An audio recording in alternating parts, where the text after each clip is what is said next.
Você quer apoiar o nosso canal e nos ajudar a produzir mais conteúdo para você? É simples. Basta você acessar o link da lojinha na descrição sempre que precisar comprar algum produto. Com este simples gesto, você estará nos ajudando muito. A árvore e os frutos, o coração e as palavras, que está no Evangelho de Mateus. Ou a árvore é boa e o fruto bom, ou a árvore é má e o fruto mau. E portanto, pelo fruto que se conhece a árvore. Víboras que sois, como podeis falar coisas boas sendo maus? A boca fala daquilo de que o coração está cheio. Como é bom fazer coisas boas, sair de seu tesouro que é bom. Quem é bom faz isso acontecer. Mas quem é mau faz sair coisas más de seu tesouro que também é mau. Olha que interessante isso. Como é que nós vamos acumulando este tesouro que pode ser bom ou pode ser mau? É através daquilo que nós vamos escolhendo viver. Você começa a perceber se aquela pessoa está saudável por dentro com aquilo que ela fala. Presta atenção no que você anda falando. Presta atenção nos assuntos que lhe agradam e você vai ter condições de perceber a maturidade da sua vida espiritual ou a saúde da sua vida espiritual. Sabe por quê, minha gente? Se a gente não faz a poda na hora certa, da mesma forma como o vinicultor poda a vinha no momento certo, ela vai adoecer. Nós precisamos ter a sabedoria de perceber onde é que nós precisamos podar, o que é que nós precisamos adubar em nós. O que é o adubo dessa vida espiritual?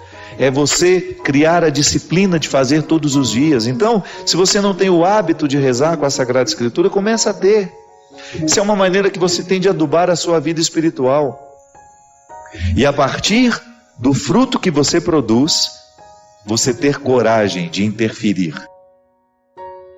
no processo que faz nascer esse fruto. Então tá bom, eu estou fofoqueiro. O que está me fazendo ser fofoqueiro? Ah, é aquele grupo de amigos. Então, neutraliza o poder daquele grupo sobre você. Fale menos, esteja menos. Ou quando aquele assunto começar a falar, gente, eu gostaria de mudar um pouco o meu jeito de ser e quem sabe vocês possam me ajudar. Queria falar menos. Queria falar só coisas que realmente possam engrandecer a nossa convivência. Vamos mudar um pouco os nossos assuntos. Vamos falar de coisas que nos agreguem, que nos façam bem. Ali, você está interferindo de maneira direta na produção dos seus frutos. Isso é uma responsabilidade, minha gente, que nós não podemos abrir mão. Isso é determinante para que o nosso cristianismo seja frutuoso ou não. Eu acho que Deus fica tão feliz, né?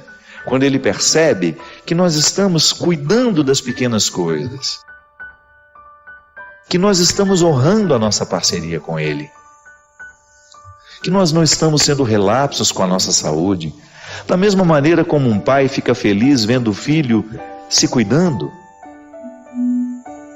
quando o pai fica feliz sabendo que o filho não está se drogando, quando ele não está optando pela vida que mata, pelo estilo de vida que mata, Deus se alegra da mesma maneira. Eu acho que quando Ele me vê lá de manhã, abrindo a palavra dEle, procurando alguma palavra aqui, algum texto, alguma parte desse texto que me oriente, que me torne uma pessoa melhor, é claro que Ele se alegra.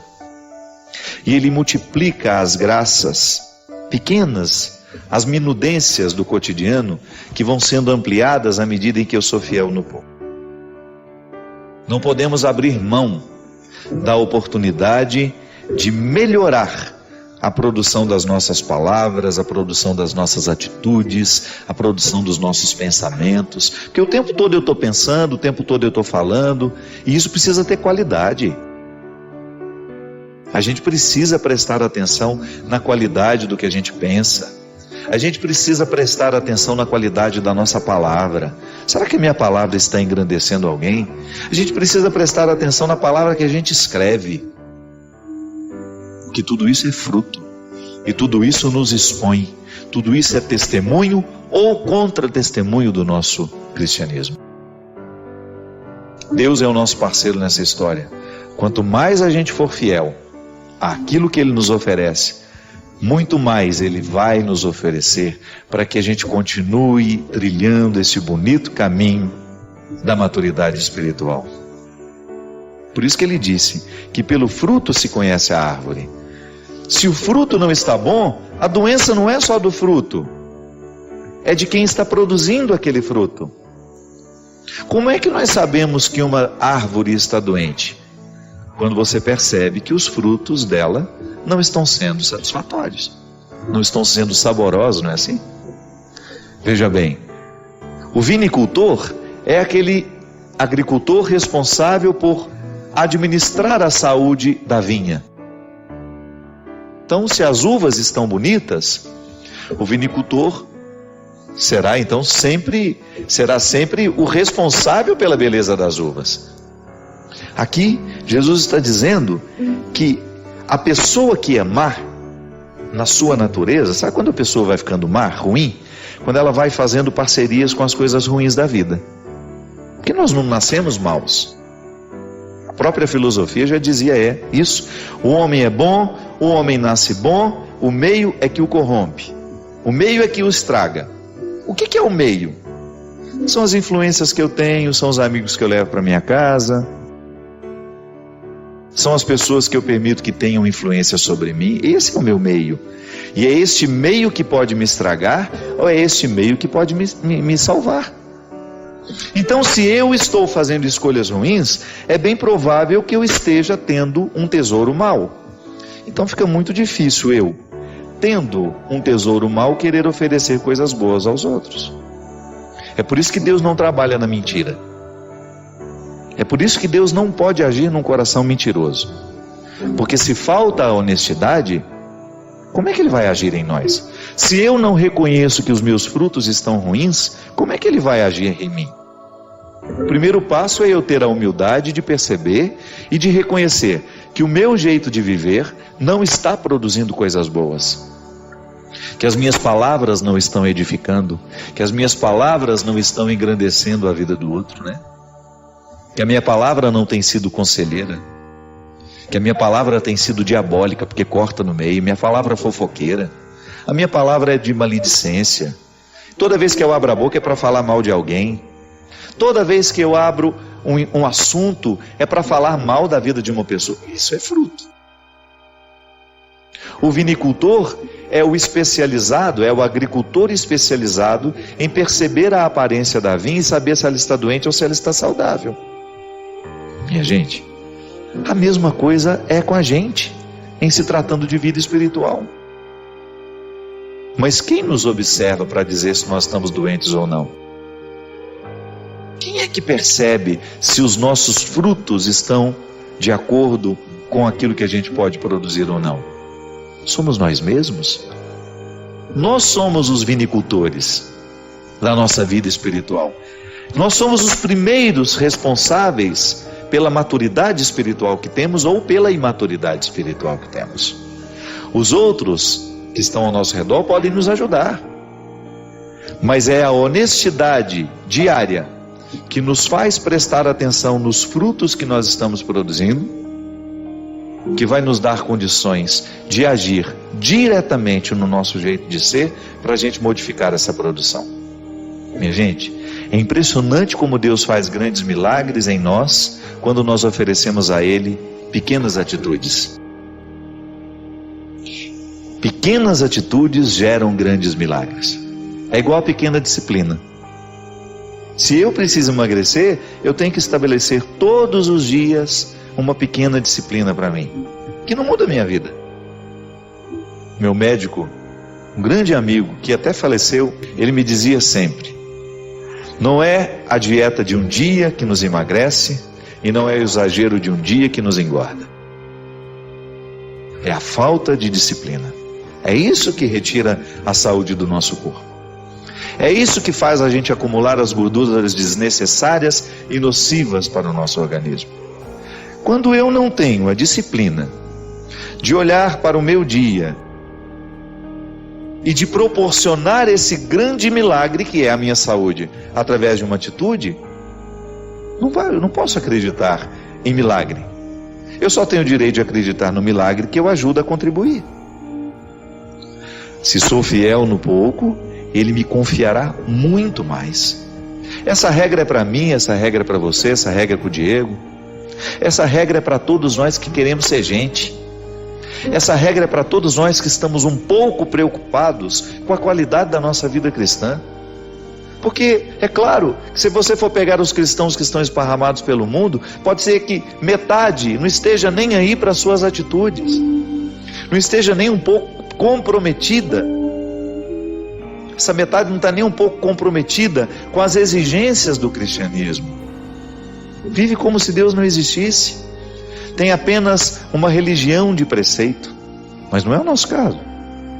Se nós queremos crescer, se nós queremos que o nosso cristianismo seja frutuoso, nós temos que ter muita honestidade na observância desses frutos. E a poda é o quê? Começa a tirar da sua vida aquilo que você sabe que te prejudica espiritualmente. Aquele programa de televisão que ao invés de fazer bem te faz mal. Aquela leitura que ao invés de fazer bem te faz mal. Aquela rede social que às vezes, ao invés de provocar coisas boas em nós, só provoca coisas ruins. Ter a coragem de dar uma tesourada, sabe? Em todas as realidades que não estão favoráveis ao nosso crescimento, para que o nosso fruto seja saudável. Então Deus quer que a gente seja feliz, mas Ele não virá ser feliz por nós. Ele não vai mexer nas peças do quebra-cabeça da nossa vida. Ele vai apenas nos motivar a mexer nas peças. Porque senão, minha gente, Ele faria tudo por nós, e não é assim. Uma educação madura não permite que o outro faça tudo por nós. É como você educar seu filho. Aos poucos você vai criando no seu filho condições de fazer sozinho aquilo que ele antes dependia tanto de você. E às vezes a gente erra muito quando a gente não ensina o outro a fazer o que ele precisa aprender. Aí a gente fica fazendo eternamente para ele, com aquela ilusão de que nós seremos eternos na vida dele. E se um dia a gente se ausenta? Como é que o outro fica se ele não passou pelo aprendizado? Claro, eu não estou retirando o direito de Deus agir de maneira miraculosa em nós. Ele pode agir. Pode ser que eu não tenha feito nenhum esforço e a graça foi derramada sobre mim. Ele age como e quando quiser. Eu estou falando é que na regra da vida, Deus não dispensa o esforço humano. O milagre grandioso, nossa meu Deus, aquilo é a exceção. E eu não tenho o direito de ficar esperando a exceção. Eu tenho que fazer o meu esforço diário para que esse milagre que passa pelas minhas atitudes seja possível. Deus é infinitamente superior a mim. Deus é infinitamente maior, mais capacitado em tudo o que na vida eu posso considerar humano, mas Ele não despreza a minha atitude, Ele não despreza o meu esforço. Então Ele se antecipa com sua graça em me dar condições de amar alguém. Mas aquele amor humano do dia a dia, sou eu que vou fazer o esforço para viver.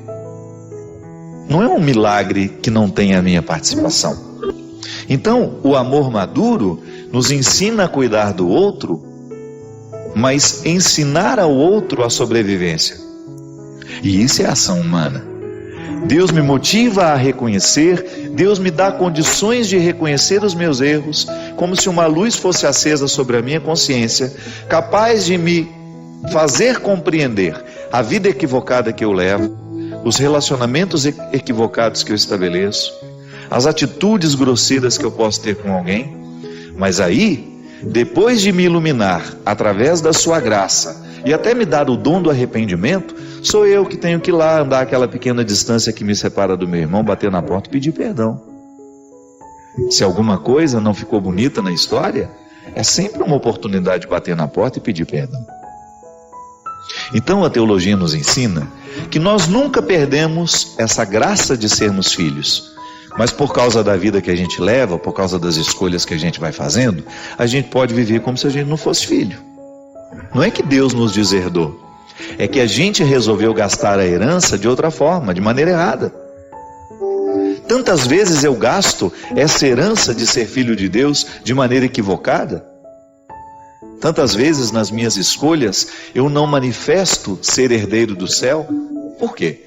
Porque vivo tão preso àquilo que é mesquinho, tão preso àquilo que é miserável, que essa herança divina que está em mim fica ofuscada. Olha como é interessante isso. Como é que a gente é fiel a Deus nas pequenas coisas? Se hoje Deus acendeu no meu coração uma luz para me incomodar com alguma coisa, digamos que hoje eu tenha identificado que eu estou tratando mal a Teca, que é a pessoa que cuida de mim. Se hoje de repente eu tivesse sido iluminado por Deus, volto a dizer como no início, não sou eu que sou capaz de perceber por mim mesmo, é a graça de Deus agindo em mim que me mostra que eu erro. Já é a ação de Deus em nós quando nós percebemos que erramos. Aí eu começo a olhar para o meu jeito de tratar a Teca e vou fazer um compromisso comigo e com ela. Eu vou minimizar tudo aquilo que me faz tratar de maneira errada a Teca. E eu vou ser fiel àquilo a que me comprometo. É claro, a teologia nos ensina que há sempre um agir de Deus que antecede toda e qualquer ação humana. Então eu não sou bom porque eu sou bom.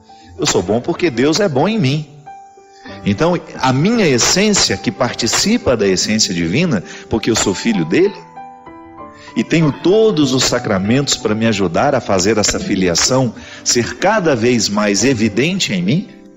Pode observar, sempre que você precisa perdoar alguém, se você já sente no coração que precisa perdoar ou que precisa pedir perdão, você já está movido pela graça divina. Santo Agostinho nos dizia que até para a gente se reconhecer pecador, nós precisamos da graça de Deus em nós, por causa do nosso pecado. É simples compreender isso. Eu, porque sou pecador, costumo ser arrogante, porque sou pecador, costumo ser orgulhoso. E quando sou arrogante, quando sou orgulhoso, eu sou incapaz de perceber os meus erros, de reconhecê-los. Então eu sempre vou achar que é o outro que errou, que é o outro que pisou na bola, que é o outro que não fez tudo certo. Tudo bem, ele pode até ter errado, ele pode até ter feito tudo da maneira como nós não combinamos, mas é sempre interessante a gente oferecer ao outro uma nova oportunidade. Nem sempre nós estamos no confortável da vida.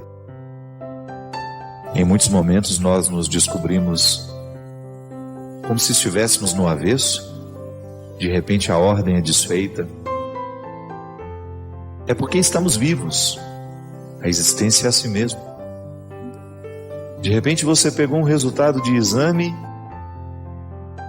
que lhe colocou, que lhe fez agora ter de enfrentar um novo tempo na sua história. Não está com aquela saúde que você imaginava estar. Um exame desarruma a vida da gente, sim. Eu sei o que é isso. Às vezes nós estamos cheios de planos para o futuro e de repente a gente vai ter que adiar porque terá de fazer um tratamento. É assim. A vida nos desarruma constantemente, porque estamos vivos. Faz parte da dinâmica da existência. De repente alguém que você ama, que estava tomando café com você hoje, está morto à noite. É assim. Aquele que fazia projetos de futuro ontem, hoje foi sepultado. Aquele filho que até então você tinha nos braços, não está mais. Seria uma visão muito ingênua da vida, de que tudo seria de acordo com a nossa vontade, com o nosso desejo, ou até mesmo em relação às expectativas que nós temos na relação com os outros. De repente, descobrimos uma traição onde a gente menos imagina, um golpe que a gente recebe na alma, porque isso realmente fragiliza o ser humano. A vida desorganiza a nossa história o tempo todo. Por quê? Porque ela é dinâmica, ela não é estática. E é assim que a gente tem de viver. Administrando os avessos, administrando os desconfortos, aquilo que nos desconsola, aquilo que nos faz ter medo, Essa é a experiência de enfrentamento constante.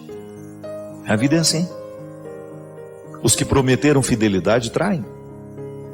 São frágeis, como eu sou, como você é. Eu, como padre que já vi tantos sofrimentos, isso sim faz sofrer muito. Muita coisa nos faz sofrer. Mas isso dói de maneira muito especial. Muito cruel, eu digo. Ser traído. Perder a confiança. Não poder mais olhar nos olhos daquele que antes você confiava a vida. Não saber o que ele faz da sua vida. Que ele é portador de muitas coisas suas. Que são suas. O outro nos leva com ele. E quando nos trai, está nos traindo. Porque tem a gente dentro dele. É mais do que perder um objeto material, é muito mais do que perder alguma coisa de valor. É a quebra de uma confiança. E não fique pensando que é só com você que acontece, não, viu? Ah, o meu vizinho tem uma vida muito melhor que a minha. Por que você não sabe? É porque você não conhece de perto os conflitos que ele enfrenta. Prepare-se. Se quiser viver a dinâmica do cristianismo em você, prepare-se para enfrentar as suas contradições. Prepare-se para ver os avessos do seu sentimento, para ter coragem de lidar com aquilo que você tem de mais pérfido que às vezes você esconde. Prepare-se para retirar este mantinho de santidade que às vezes a gente resolve colocar sobre nós, para ver se a gente esconde os nossos defeitos, para ver se a gente esconde as nossas vergonhas. No monte das nossas tentações, sabe, neste lugar onde nós estamos, em que eu estou, em que você está, com essa vida dinâmica, desorganizando as estruturas que nos sustentam, nós também precisamos estabelecer os embates com o diabo, que não tem o menor interesse na nossa felicidade, na nossa alegria, na nossa realização, por isso tudo que ele nos oferece é péssimo, de mau gosto, destrutivo. Prepare-se para ter a coragem de olhar em si mesmo aquilo que você repudia tanto no outro. Prepare-se para ter a honestidade de identificar que aquilo que você crucifica tanto no outro é aquilo que você não é capaz de crucificar em você. No território em que hoje eu estou situado, eu preciso administrar fracassos, sucessos. Eu não sei qual é a matéria-prima que hoje faz parte da sua história. O que eu sei é que em qualquer lugar do mundo, a dinâmica é a mesma. Em qualquer lugar do mundo, a dinâmica é a mesma. Ter de administrar o conflito de ser quem a gente é. Quanto mais alto a gente quiser viver, minha gente, maior será a incidência de ventos fortes. Buscar as coisas do alto, sim, sempre. Mas prepare-se, porque ficar no alto requer muita disposição de enfrentar ventos fortes, diariamente. Porque às vezes a gente acha que buscar as coisas do alto é subir aquele monte florido e ficar lá sentado igual um Buda, cabeça para cima. Não, meu filho, é firmar os pés e fazer a experiência do desequilíbrio constantemente. Isso mesmo seria muito ingênuo, né? Pensar que Deus nos coloca no alto e que tudo será florido e bonito e belo e lindo e sofisticado. Não. Porque a vida só é real assim. Só quem já provou a dor, viu a vida em tons reais. Porque na ilusão, ninguém pode ser feliz. Na ilusão, ninguém pode ser feliz. O que nos torna encaminhados para essa felicidade que nós tanto queremos e que nós podemos encontrar, como dizia Guimarães Rosa, em horinhas de descuido, é quando você se percebe no alto deste monte, enfrentando a ventania e com disposição de continuar naquela posição. Não tem como estar no alto de um monte e não sofrer os problemas da ventania, porque é no alto do monte que as coisas acontecem, minha gente. Então desorganizou, está desorganizado, está ruim, está difícil, sinta-se no alto deste monte Sinta-se no contexto das contradições e articulando com sabedoria essas contradições. A vida não nos pede autorização para desorganizar o nosso coração. E é como se nós estivéssemos expostos a um território onde tudo é penoso, tudo é doído, tudo é sofrido.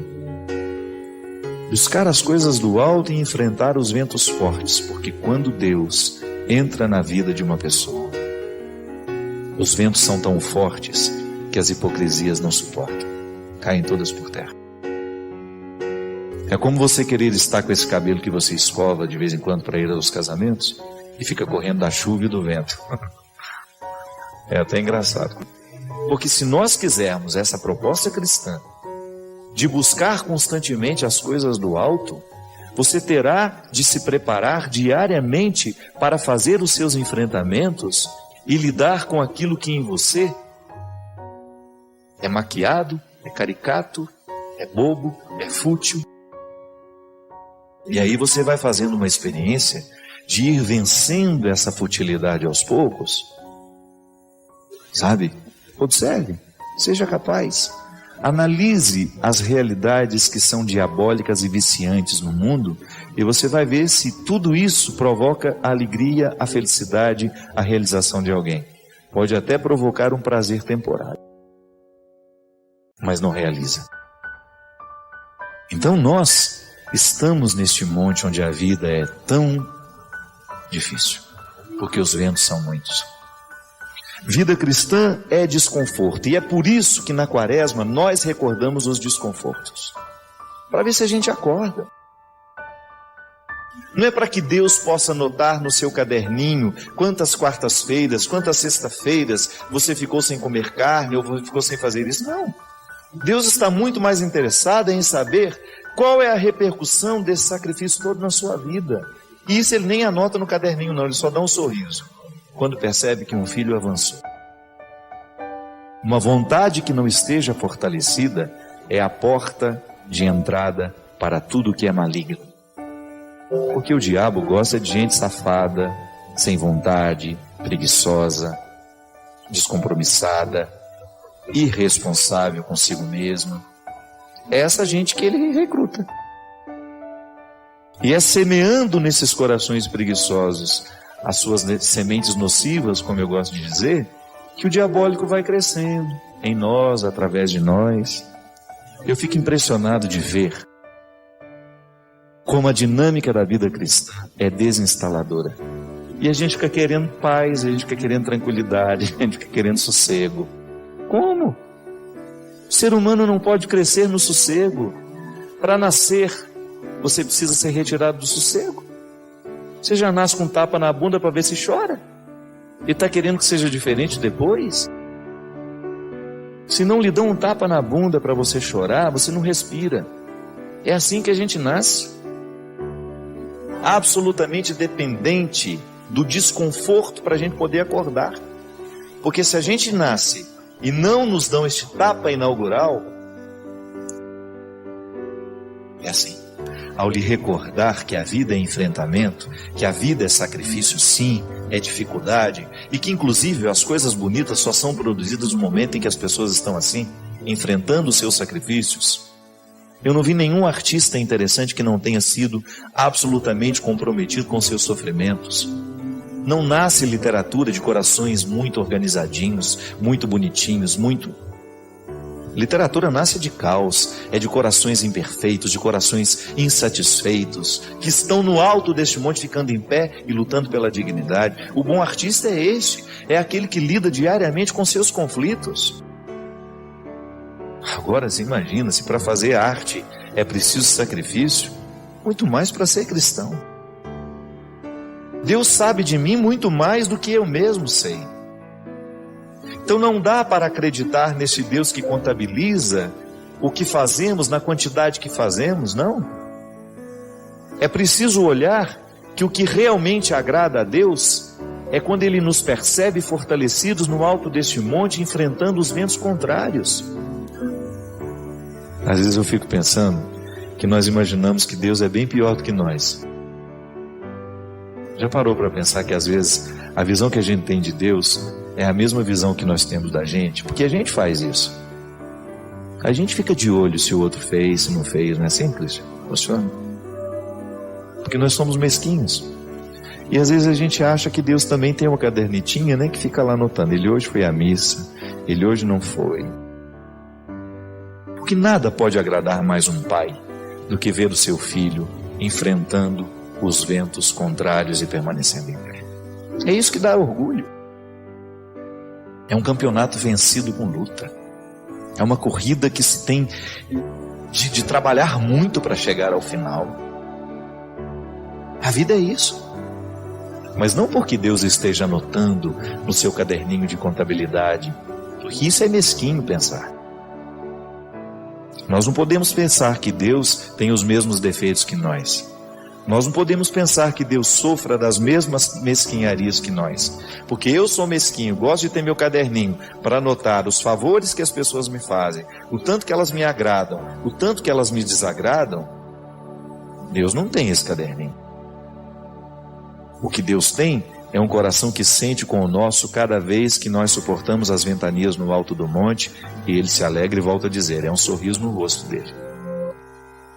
E quero retirar essa visão de que Deus é mesquinho da mesma maneira que eu. Ao renunciar a alguma coisa na minha vida, eu espero que isso repercuta no meu jeito de ser. Sua participação é crucial. Compartilhe suas ideias nos comentários. Inscreva-se para mais inspiração e convide outros a fazerem parte dessa jornada de crescimento.